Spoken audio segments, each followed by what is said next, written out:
classmate, and Professor Dr. Gayatri to join us on the stage. She's a professor of obstetrician and gynecology, Madurai Medical College.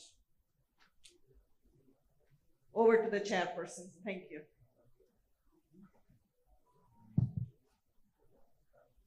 I thank the organizing team for giving me an opportunity to chair this session. We have an interesting agenda. We have 3 case discussions. We have a 52-year-old male presenting with hypercalcemia.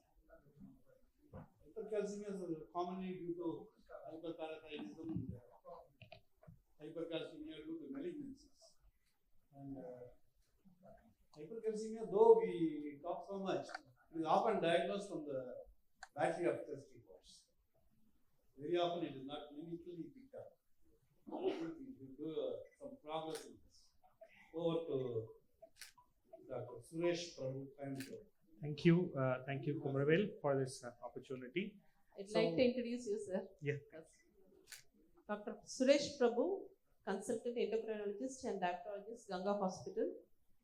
He has completed his MBBS and MD from Coimbatore Medical College and completed endocrinology from CMC Vellore. He has worked as a tutor in CMC Vellore and as a consultant in Adyar Cancer Institute and AACF. He has worked as an assistant professor in PSG and has published 12 research papers in international journals. And he is involved in research projects and thesis program. Over to you, sir. Thank you. So, for the next 20 minutes, we're going to discuss about certain case scenarios about hypercalcemia. Hypercalcemia is not uncommon. It was shown that the prevalence of hypercalcemia is around 1.5 in a tertiary care center. In the sense, around when you see a tertiary care like a medical college or something, it is around 1.5%. In the general population, it may be around 1 to 2 per thousand.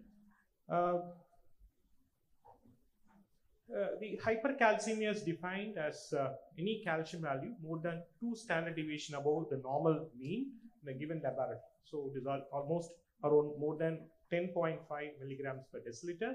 But it is important to know that we have to do a corrected calcium. So when a patient comes, check albumin paired with calcium, so that sometimes in a hospital, the patient albumin level may be low, like 2.5 or 2, and we check the calcium, it may be abnormally low, and we correct for that calcium, it will be normal.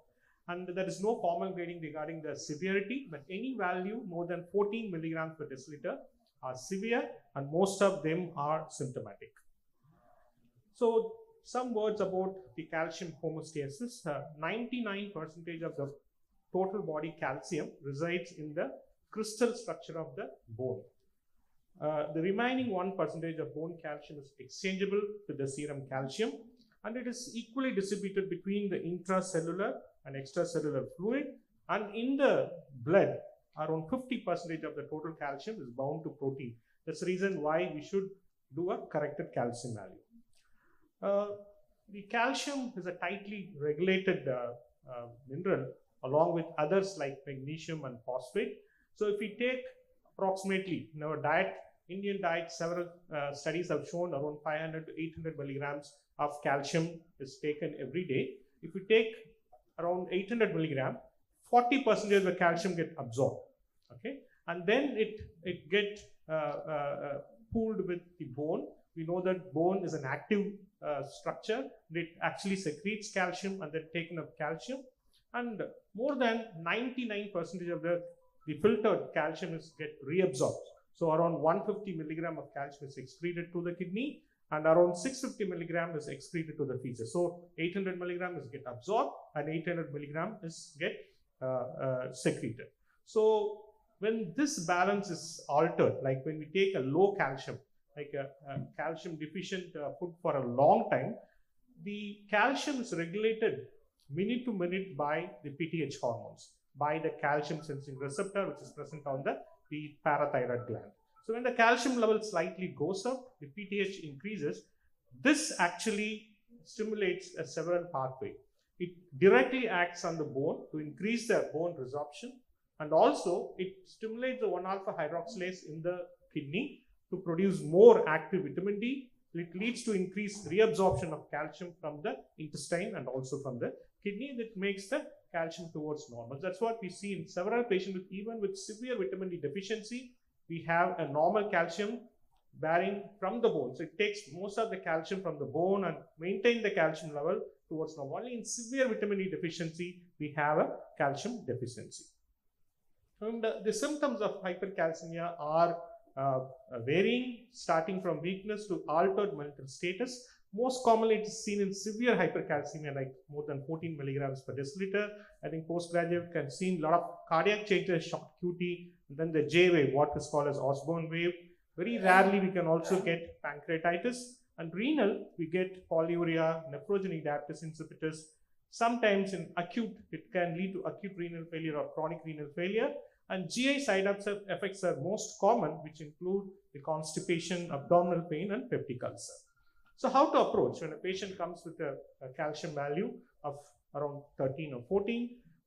It can be approached by doing a proper PTH. I think Dr. Usha Ayagri has mentioned about how to do a proper prolactin. I think we need to know how to do a PTH also, because PTH is a very labile hormone. Even within 5 minutes, it tends to degrade and the levels may become low. So the lab and other collections are very important. So if the PTH is elevated, then we call that PTH dependent hypercalcemia. When the PTH is decreased, then it is PTH independent hypercalcemia. So predominantly the PTH dependent hypercalcemia is hyperparathyroidism. A few percentage of them can have what we call it as the familial hypocalciuric hypercalcemia, where we can differentiate between the calcium creatinine ratio, which can be easily done. When the PTH level is low, then the problem starts. There are several reasons for why the calcium levels are elevated. Then we can check PTHRP, which is not available. If it is elevated, it could be a malignancy related. 125 hydroxyvitamin D can be monitored, can be checked in the laboratory. It can be elevated in clinical conditions such as sarcoidosis, granulomatous disease, and lymphoma. When the 25 hydroxyvitamin level is elevated, it is because of vitamin D intake, and all of them are normal. Sometimes it can be because of thyrotoxicosis itself can cause an elevated PTH level, elevated calcium levels. So with this, I move on to my first case. This is a case we recently see. A patient referred from North India for a back pain, and they have done an X-ray outside. It shows that this patient is having a fracture in the spine, and there is no focal neurological deficit. So it's because there is some destruction, we think of like an infective etiology, which is much common. There's no fever, chills, rigor. On examination, there is no specific the general examination finding, except for a tenderness in the thoracic spine. So this is his investigation, basic investigation. It shows that this patient have a mild anemia of 10.2, but the osteoporosis profile shows that this patient creatinine is elevated 2.7, calcium is 13.8, and important thing is this vitamin D is low. We thought it could be vitamin D related, or the PTH, which is also low. It indicates that this patient is having a PTH independent type of hypercalcemia. So the differential diagnosis which we include the granulomatous diseases like sarcoidosis or tuberculosis, any occult malignancy, multiple myeloma, immobilization, renal failure, or certain drugs like thiazide can cause elevated calcium. So this X-ray spine shows that his T9 vertebra is collapsed, and the CT abdomen done outside is normal. So keeping in mind, we do several investigations which include the electrophoresis and Ben-Jones protein. And also we ruled out other causes like thiazide diuretics was ruled out, lithium, excess vitamin D has been ruled out, and excess calcium intake and antacid supplement has been improved. This is an X-ray spine which shows the destruction of the T9 vertebrae. And we did the serum electrophoresis, which doesn't show any M-band, and the Ben-Jones protein shows elevated free light chain, suspecting that this patient having a multiple myeloma. So the biopsy that came in between shows that there is a plasmacytoid cells, rich cells in the aspirate. So it all point towards the multiple myeloma. The Ben-Jones protein was positive. Even though the electrophoresis was negative, the biopsy is positive. The final diagnosis is hypercalcemia malignancy. So hypercalcemia of malignancy is seen only in a terminal stage of the malignancy. most of them may not survive next 2 to 3 months because there is a widespread involvement of the disease, then only it causes these things. So according to the mechanism, it is divided into the humoral hypercalcemia, which is related to PTHRP, or a local osteolytic hypercalcemia. The humoral hypercalcemia is most common, and 80% of them is because of secretion of PTHRP, which we cannot measure. And the most common type of tumors, which include the squamous cell carcinoma anywhere, breast and renal carcinoma, and the local osteolytic is like our patient who is maybe because of myeloma, a lymphoma, or a leukemia. So where there is a local concentration of the tumor, which leads to formation of local cytokines. It is not because of the direct action of the malignancy. They secrete local cytokines, which in turn stimulate the local osteocytes, leads to formation of hypercalcemia. And rarely, we have seen several patients with granulomatous disease, particularly sarcoidosis, and certain fungal granulomas are associated with hypercalcemia. This is mainly because of these cells can express the 1-alpha hydroxylase. So this converts the vitamin D, which is usually given in any chronic diseases, into an active vitamin D, which in turn leads to hypercalcemia. Renal failure can also cause hypercalcemia in the diuretic phase. In the oliguric phase, because of rhabdomyolysis and hyperphosphatemia, it causes hypercalcemia. When the patient does recover, there is rebound increase in calcium level from the deposited calcium in the muscles, leads to hypercalcemia. Very rarely, in a patient with chronic renal failure, we can have a tertiary hyperparathyroidism because of a chronic the renal osteodystrophy. So with this, we move on to a second patient. These also patient we can commonly see. A 52-year-old patient referred to our ortho team for knee joint pain. So this patient has a non-specific symptom, so they have referred to us, which include abdominal pain, constipation, and polydipsia. This patient was on treatment for some bone pain, like knee joint pain, for the past 2 months duration. On examination, everything is normal except for a slight increase in blood pressure, and there is no neurological deficit, and we investigated regarding that. So hemoglobin is almost normal, 11.2, but her urea and creatinine are elevated, indicating that this patient have either acute or chronic renal failure. Electrolytes were normal, and calcium is elevated, 13.54, and phosphorus is not low, indicating that when a patient have hyperparathyroidism, the phosphate levels are usually in the lowest, like 2, 2.5. It is not there, indicating that it may not be because of hyperparathyroidism. So its ESR is elevated. So the differentials, what we considered include, it could be still hyperpara because of the renal failure may elevate the phosphate, and then it can have a normal phosphate level also. Abdominal tuberculosis, malignancy, and vitamin D toxicity. Then we go back to the history, and which reveals the diagnosis. So this patient, urine microscopy is normal. All other investigation for multiple myeloma, tuberculosis, everything was normal. And serum ACE level was done to rule out any sarcoidosis, that is also normal. And his PTH level is 12 picograms per deciliter. And the 25 hydroxyvitamin D, which is more than 150, suggests that this patient is having a vitamin D toxicity. So vitamin D toxicity is usually common. It's not uncommon. It is usually common because we have now more and more patients with vitamin D deficiency. And this patient, some I think ortho doctors prescribed 6 lakhs unit of vitamin D instead of 60,000 unit. They have written as oral. They have given 6 lakh unit weekly for 6 to 8 weeks. So after that, this patient developed vitamin D toxicity. So a diagnosis of vitamin D toxicity was diagnosed, which leads to acute kidney injury, and hypercalcemia was established. So this is to know that the normal vitamin D supplementation is only when a patient have vitamin D deficiency is only 50 to 60,000 international unit weekly once for 8 weeks. A slightly higher dose in obese patient may be needed, but not more than that. Injection form contains 6 lakhs unit, not 60,000 unit, which can be given once in 6 months. So how to treat? We have to discontinue the medication, switch to low phosphate calcium diet, and adequate hydration is much important, which will alleviate most of the symptoms. Sometimes along with hydration, we can give loop diuretics. Glucocorticoids in this condition help because it inhibits the conversion of the vitamin D to active vitamin D. Calcitonin can help because it reduces the osteoclast, and sometimes we need to hospitalize the patient for treatment and observation. This is the third patient which I saw in Vellore when I was doing my the post graduation. This call come from a gastroenterology unit for a patient who presented with acute pancreatitis, shows that suppressed TSH and elevated free thyroid hormones, suggesting thyrotoxicosis. So, investigation, the urea creatinine is slightly in the high side because of dehydration, and this patient calcium is normal. In the sense, the upper limit of normal in our lab is 10.5, but in this patient is around 10.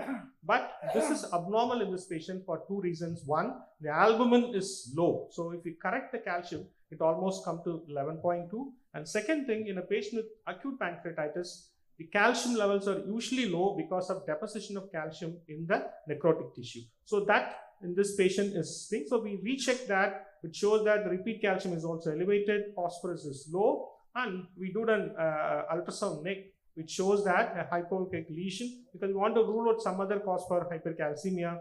And we finally did a technetium parathyroid scan, which shows a left inferior parathyroid adenoma. And the final diagnosis is a complex one, Graves' disease with thyrotoxicosis, which can cause hypercalcemia, primary hyperparathyroidism, and acute pancreatitis. Then we went back to the thing, and Dr. Jubin has done this publication where the patient who presented with acute pancreatitis, he checked the calcium levels and other thing, and he found that around 17% of the patient who present with acute pancreatitis may have a hypercalcemia and hyperparathyroidism. So this was one of the uncommon cause, but I think we should think of these type of patients where a normal calcium level is being reported in a patient with acute pancreatitis. This is also the one where frequency in predictors of pancreatitis and symptoms, symptomatic primary hyperparathyroidism by Dr. Arya et al. And he found that pancreatitis is another seen in 16% of the patient with primary hyperparathyroidism. And so he said that no recurrence of acute pancreatitis was observed after a curative surgery of the parathyroid gland. And it may be proposed that serum amylase and calcitonin and PTH should be measured in all patients with primary hyperparathyroidism with abdominal pain to rule out pancreatitis. This is my fourth case. This patient is our hospital radiologist who presented with acute fall and the neck of femur fracture. And a routine investigation shows his calcium is elevated. It's almost 11.1. And the PTH is almost 5,000. So more than 5,000 is the highest value of PTH you have seen. And we evaluated this patient for a primary hyperparathyroidism, and it shows that this patient have a right inferior parathyroidism, a large tumor of 5 centimeter. And we think of malignancy also, but I think this patient after surgery, the report says that there is no infiltration or into the surrounding areas, ruling out any malignancy. And this patient is still under follow-up at a second parathyroid gland. So most of the patients were not exposed. Even though we informed about this patient about vitamin D treatment, other thing, this patient never followed up afterwards, and he came back with this probably a tertiary hyperparathyroidism. This much of PTH can occur in tertiary hyperparathyroidism, and he had another surgery with another parathyroid gland without monitoring. It was almost 3-4 years he was there, and then he had a second surgery also. And a patient with hyperparathyroidism, the tertiary hyperparathyroidism are common, particularly in a job where we are not exposed to sunlight. I think most of us, we don't see the sunlight when we go inside the hospital, come out at 8 o'clock. I think vitamin D is, we have to supplement for us also. So not for a patient, but us also we should check and we should supplement. This patient had the parathyroid biopsy, which shows an adenoma, not a malignancy. So the clinical spectrum of primary hyperparathyroidism has changed after the introduction of the screening for biochemical investigation. From symptomatic hyperparathyroidism, in Western countries, we have asymptomatic hyperparathyroidism. But in India, several studies have still shown that we have only symptomatic. We pick those patients later. But nowadays, I think we are seeing more and more patients with asymptomatic hyperparathyroidism. As a routine check, calcium is elevated, and then we do retrospectively and then analysis this patient. which shows a nodule, and then this patient technician parathyroid scans are normal. This showed that almost 50% of patients compared to the Western population of 5%, we are all symptomatic. And this is another study which shows that both the calcium and PTH levels are several fold elevated, almost 500 and above in Indian universities like SGPGI and CMC Vellore, compared to in USA where the average PTH is around 105. So in that thing, he conclude that majority of a patient with diagnosed with primary hyperparathyroidism have a symptomatic disease, which the scenario is changing slowly in our thing where we need a treatment. So this is my last patient, the 64-year-old patient advised for a routine evaluation, found to have a hyperparathyroidism, which is asymptomatic. So this patient have a mild hypertension and started on telmisartan and hydrochlorothiazide, and she had an episode of ureteric colic 1 year back, which was treated symptomatic. So asymptomatic, a small stone was picked up, and routine investigation shows the calcium is in the higher limit of normal, 10.8, phosphorus in the slightly lower limit of normal. These type of patients are much common now. PTH is not suppressed and the vitamin D levels are normal. So this is one clue that when the PTH is still high, when a calcium is in the higher limit, should need a suspicious for hyperparathyroidism. And also the phosphorus level, if you see, it may not be normal, it may be slightly in the lower normal level. So asymptomatic hyperparathyroidism are common. I think previously they thought that we can follow up these patients regularly by doing a calcium and PTH level and a BMD. And if they proceed into asymptomatic, then we have to go for a surgery. So these are the indications for surgery in an asymptomatic patient with primary hyperparathyroidism. The serum calcium level more than 1 milligrams above the normal range, creatinine clearance less than 60, when the BMD shows T-score of minus 2.5, age is less than 50, and the patients where the monitoring is not possible, coming from a remote area, we may not able to follow, these patients need this thing. So this is my last slide. Hypercalcemia is classified into PTH independent and dependent types, and hypercalcemia malignancy is associated with poor prognosis. Symptomatic hyperpara is common in Indian, but now I think the scenario is changing. Importance of corrected calcium and collection of PTH sample should also be remembered. Thank you. Topic is open for discussion. If there is no questions, we pass on to the next. I would like Dr. Moses to felicitate our speaker.